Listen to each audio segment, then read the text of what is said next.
Is that what the former president did say yesterday when he said, well, what the vibe or the message we're getting about the economy is much more than that, that in any case he thinks is even in a reverse? Yeah, there are so many things, a lot they're not telling us, and so that people don't panic. So that's why when you're talking to the public, you need to be careful. It's a bit of belt tightening. We should prepare for that. And then the thing is that to get out of this, we need to encourage savings. When you say it won't last for long. Yeah, we need to encourage savings, because if we don't have a savings capacity, it affects every other aspect of it. The fiscal discipline is not there. The companies and individuals are not saving. Now, let me give you an example of how important this saving is, because it's through the savings that we can build the economy. If we don't save, we cannot have money to do any project. How would you save what you don't have? No, you see, because no matter how much. Now, I was in Singapore recently, about a month ago or so, and you'll find that immediately I got a new phone, a new line to be able to make calls. 6 a.m., I don't know what time it was then, an insurance company called me up to sell a product, savings, to me, that you could be saving $5,000 and all that, you get this. When the government wanted to do that to encourage people to save, because they found out many years ago that that was the only way the economy could grow, if the people begin to save. Their target was to achieve 14%. But people earning salaries, and they were not used to, they used to spend them all their salaries. And the government made a policy, so look, why don't you start saving maybe 1% of your salary, 2%, 3%? They kept gradually. And then people got used to savings. And now, when you graduate from the university, you work for 3 years. You graduate at 22. You work for 3 years in Singapore. You're 25. You should be able to own your own home. And how do you buy that? You have $30,000. You have to save. The government have already. And then the government will make up the rest, which you pay over time. What you're saying, or what you're saying right now, is incentive. There was also some incentive. If you save, this is what you can do with your savings. Yes. And usually that's what you should be able to do. Now, the argument you've heard from some governments is that we need to spend money on infrastructure to ensure that the businesses that we need to come here come. So let's put it in, let's use an individual now. I need to spend money to build my house to ensure that I'm not paying rent, for the next how many years. How do you tell that? Must you have your money to build? That's the point I'm making. We wait until we have all the money. We don't have to wait till we have all the money. The mortgage firms and all that, I don't know. People should be able to assess this. You don't need to have your own money, to build this house. And that's the point I'm making about the forced savings being done in Singapore. So at a certain age, if you're able to have about $30,000, which they give you 3 years, they already have it. You'll be able to save that within the period. I was using that example, not necessarily as a real-life scenario, which is truly a real-life scenario. But what I was trying to say is, how do you save? How do you tell a man who's building a house, for instance, to save money when he knows that the price of goods are constantly on the increase, and when he goes back, he might not meet cement at the same price he bought it just yesterday? No, you see, when you are now building, it's an investment. Building your house is an investment, okay? And we have to come to a point whereby you can use that as collateral to do other things. Now, there was a time that income of Americans were increasing. The consumption was low. That's what state governments say they're doing. That they're building their houses, they're making investments. They're making investment. Look at how much they're paying for it, for a government house. It's the same thing that you could, it's cheaper for you to build your own, in some cases, to build your own house than to buy from the government. It's too expensive. And there's no provision on how you can, borrow money instead of putting down your own personal money to be able to buy. You tie your money in that property. Now we're inching towards the austerity measure talk, but again, if you look at it critically, the finance minister, she's been speaking. She spoke to an international media where she said a whole lot. But the question, I'll tell you what she said. She said, well, if you have an economy that depends on revenues as oil for 70% as its revenues, you're always never comfortable. That's the word.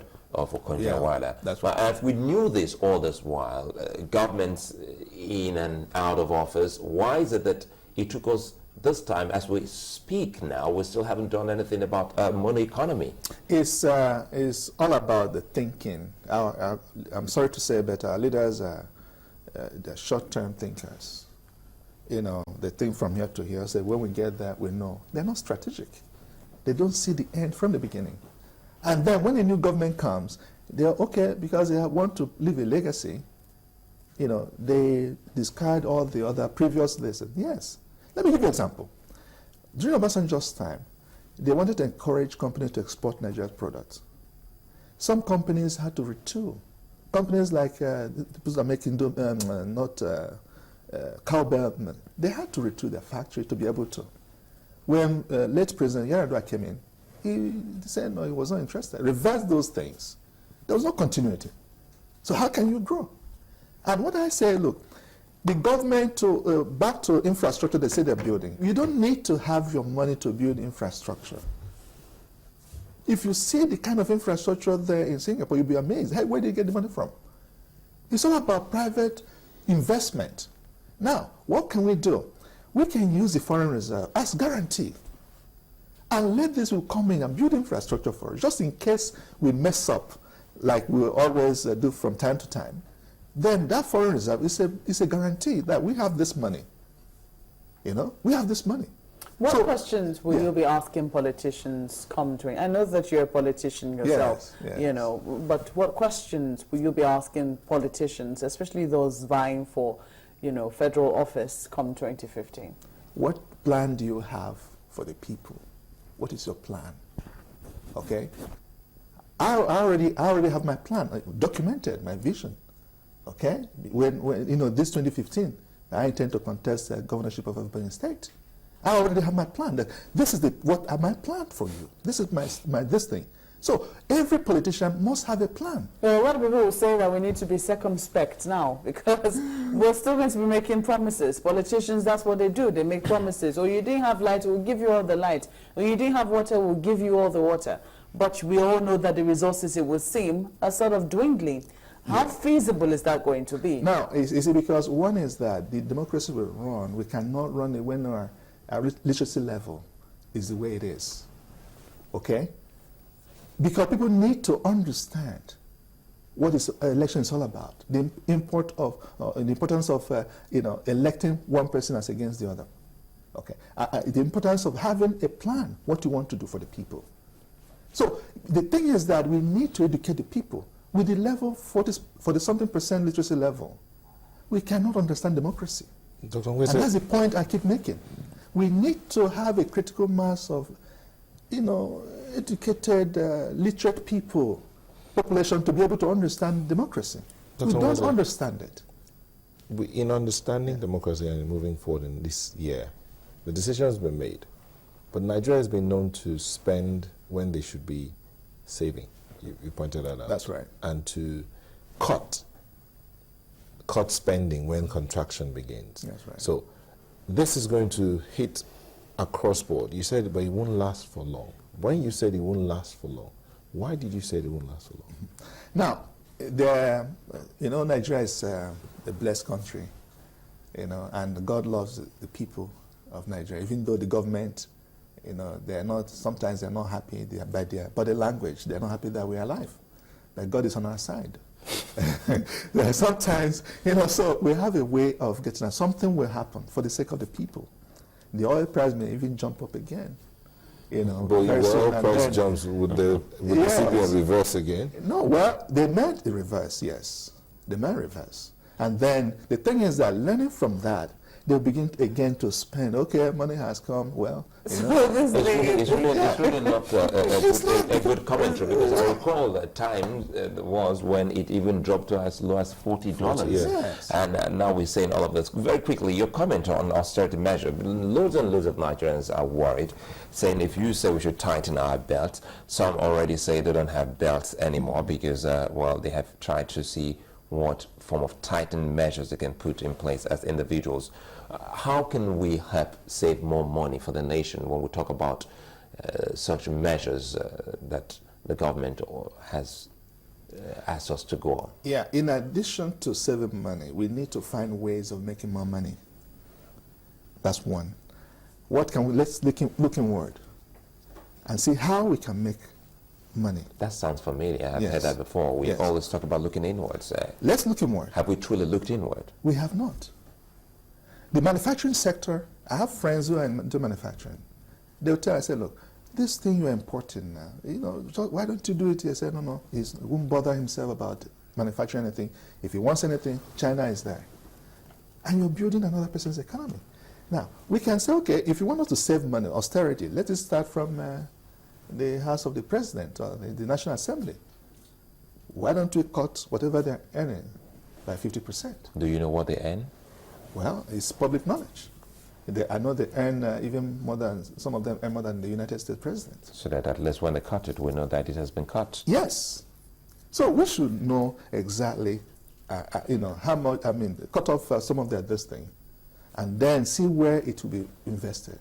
But the thing is that in order to, we need to increase the productive capacity of the economy. We need to encourage the private sector, reduce interest rate in such a way that, you know, they'll be able to have access to these funds and then expand their factories, employ people, and then learn from Brazil. Brazil moved from number 10, biggest economy in the world, to number 6. What happened? Then about 23 million people were moved to the middle class. Without the middle class, having a stable middle class, a very vibrant middle class, because the middle class determines the production, what is to be produced in any economy. So when you move these people, then the economy, per capita income will improve and all that. Move from the 1,000 it is 2,000, or I don't know the figure now, but you know, we really need to build up a new middle class by encouraging businesses, venture capital firms, that private equity firms will also be established, encourage Nigerians to do that, so that we can move our economy, and that is the only way, because conventional banks are not set up to take the kind of risk that business people take. Well, Dr. Nweze, we would like to thank you so very much. He's of the Pan-Atlantic University. He said, well, we must look inwards and genuinely develop other sectors of our economy and our national life. Well, sorry, Zella takes a moment now, and we'll return shortly.